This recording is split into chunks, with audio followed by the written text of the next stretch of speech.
என்னாச்சு உனக்கு? ஏன் ஒரு மாதிரியா பேசுற? என் மம்மி ஏதாவது சொன்னாங்களா?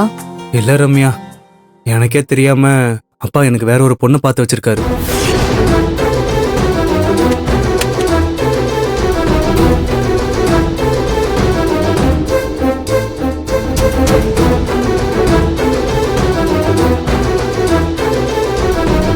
வேற பொண்ணா?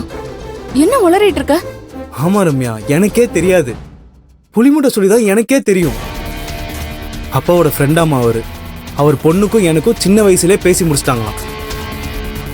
எனக்கு அவளுக்கு நானுன்னு. என்ன விளையாடுறியா இல்ல விளையாடிட்டு இருக்கியான்னு கேக்குறேன். இதுக்குதான் உன் அப்பா கிட்ட பேசு பேசுன்னு நானும் என் மம்மியும் தலைப்பாடா அடிச்சுக்கிட்டோம். விட்டு இருந்தா என் அம்மாவது பேசியிருப்பாங்கல்ல. இரு அப்பா கிட்ட பேசலாம் தான் போனேன். அதுக்குள்ள ஒரு ஸ்கூல் ஃபங்க்ஷன் வேலையா வெளியே போயிட்டாரு. வந்ததும் கேக்குறேன்டி,